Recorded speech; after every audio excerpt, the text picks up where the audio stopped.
Welcome back to part B of our introduction to the Galileo databases. In this tutorial, you're going to learn a little bit about how to use the Discover search and how to more importantly navigate through the results that come up. We're also going to talk about some of our features, Journal A to Z, and also we're going to talk a little bit about one particular database we're going to explore, Academic Search Complete. But to get started, just to reiterate, one of the best ways to access the databases is by subject area.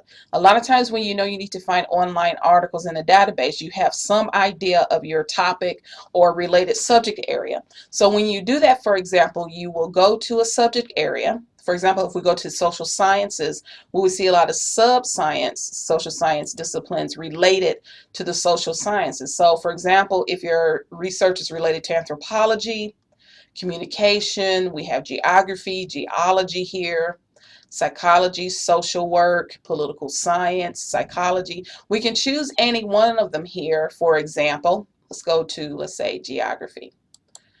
And what you will get is a list of databases that have been recommended for you to begin searching to find information on that topic. Two databases you will find almost under every subject category, and that will be Academic Search Complete and your ProQuest Research Library databases. These two databases are what I consider to be your kitchen sink databases because 98% of our databases in Galileo are very subject specific, which means they're dedicated to one subject and one discipline only. These particular databases, the Research Library and Academic Search Complete, pertain articles and resources on a gamut of subject areas. So you'll always see these up under a lot of your subject areas. Again, just to demonstrate, if we go back under another subject area, if we go to, let's see, visit arts and humanities, you see architecture, art, gender and multicultural studies, communication, language, music, philosophy. For example, if we were to go to music, you will find again some databases that are very specific to music that you might want to search. For example, there's the Music Index. JSTOR is a good database, but we also have two music databases. Let's see, we have Naxos Jazz Library and our Naxos Music Library, where you can find a lot of different music, whether it's from jazz to classical music, depending on if you're in that program or you just have an interest in that. Okay, so there are a lot of different databases that provide you with more than just articles, and we did cover that a little bit in the first introduction to Galileo databases. But I want to go back here and I want to start with the Discover search because a lot of students, when they access Galileo, this is where they begin. They will not go into one particular database, maybe because they're not familiar or they don't want to spend time choosing a particular database, and or for some reason or other they do not start by subject area. But I just need to tell you, if you use the Discover search, you need to understand the results because students get a little overwhelmed. So what we're going to do is we're going to do an example search. Revolutionary War. And it's important to pay attention nowadays, especially to what you have available to you surrounding or around your results, because that stuff is put there to help you navigate through the results. And with this search is very important. We put up over 800,000 results. So this is a huge search. Usually if you conduct a search in any database and you pull up this amount of results, you really want to kind of weed it down a little bit. You really do.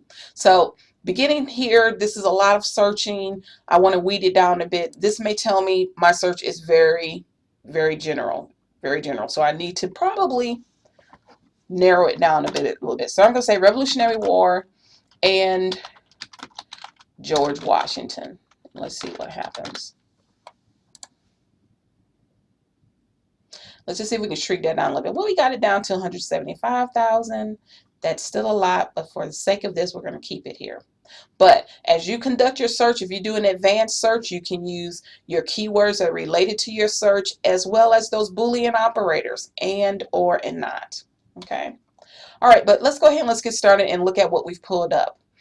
If we look on the right side, Depending on your topic, news wires will come up, which means if there's any current information on your topic, no matter how old or how new, there are news wires that will come up, and they'll let you know how many days old it is. Some of them may be within 24 hours or 4 days, or some of them like here almost close to a year old. But it may be worth looking into that, depending on what kind of information you may need, just to kind of get you started. Remember, we talked about characteristics of information. This is why it's important to identify pieces of information and their characteristics. Do I need current information right now? Do I need historical information? Do I need to look at this topic from its inception and how it was perceived then, or do I need to do a modern day rendering of my topic to look at our attitudes today concerning this topic? So there's a lot of different ways to look at research. Also, over here on the right side, you will get a list of images. Okay, so we put in Revolutionary War. There are a lot of folks who are history buffs, and they're interested in doing a lot of history reenactments, so you may see photos like this. You also may get photos or images of primary artifacts or resources, like Don't Tread on Me. That might be the original that was sewn and made during the Revolutionary War. Here we get a picture of George Washington. Okay, other artifacts. So this might be important depending on your research, so don't limit that out. Also over here to the left, what's most important is going to bring up here our search, Revolutionary War and George Washington. We can limit our results to only looking at full text if we want. We can also limit our research. We want to weed out the newspapers. We want to weed out, let's see, the magazines. We want to weed out, other stuff that may not be related, like reviews. Sometimes there are articles that look like scholarly articles, but they're basically long academic book reviews, and we don't want to use that in our research. Okay, we can also change the publication date by moving this here to changing the date if we want to. So we want to change the date range of our research, we can do that. But most importantly, when you do the discovery search, you are pulling resources from not only Galileo, but from our Gale Find catalog. Okay, so that's why you'll see a book listed here. So for example, if we go here, if you look at your icons, let's see, there's reference. This is an ebook, so this will let you know that you can find the full book within this online search here. But for example, this book has been pulled from our Columbus State University Gale Find catalog. Okay, so when you see database listed here, that lets you know that's where it's coming from. So it's a print book. If you want to access it, you have to visit our library for that. Okay. I didn't want to go into this. Hold on.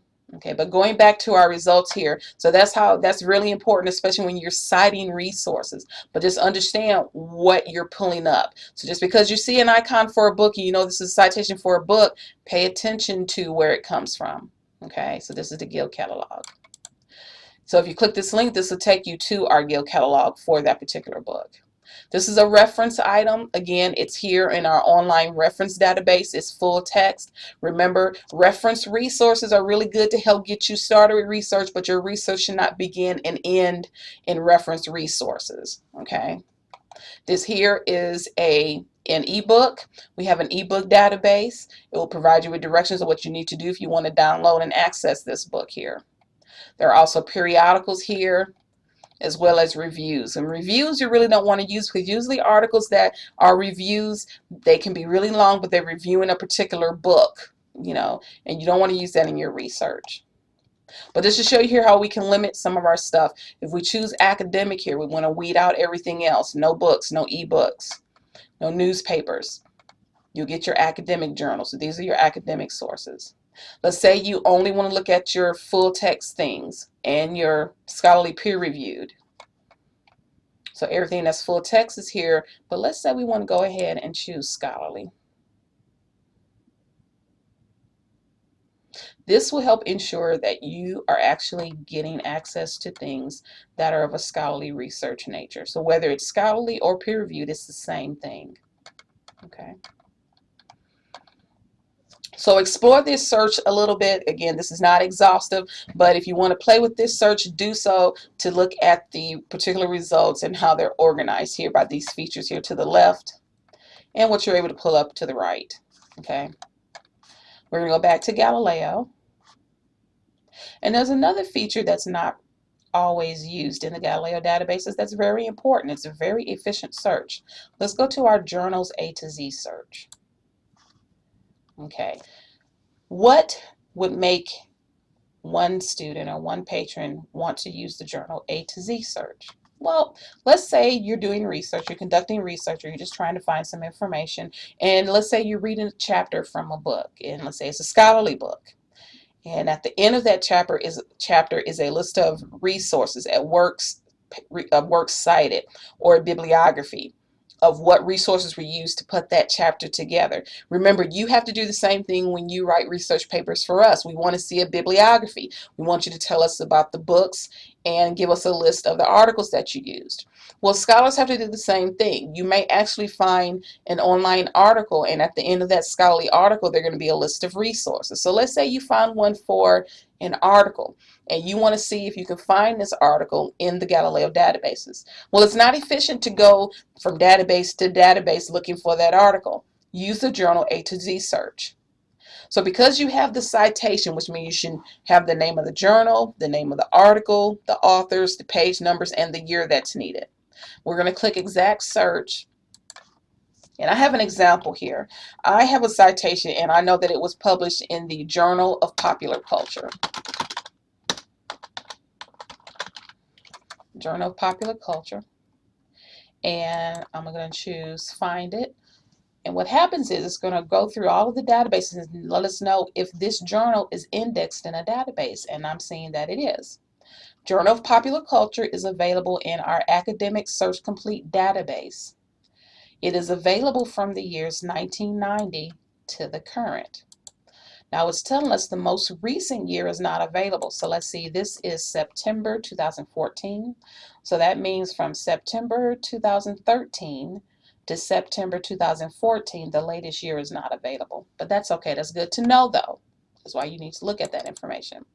Let's say if my citation for my article is, let's say, 2010. If I look at this information that's available, then I know that this starts with 1990, so I'm good. If I go and click this database, I will go into Academic Search Complete, and I will be able to see this electronic journal, and I get to see all of its years. So let's say I know I had a citation for 2010. I can choose that. And what I see here is I get a list of these electronic issues. Now, in your citation, you should be able to know which volume and issue you need. So let's say that I know I need October 2010. So I know that's volume 43, issue 5. I'm going to go to that issue, and these are all of the journal articles in this particular issue here.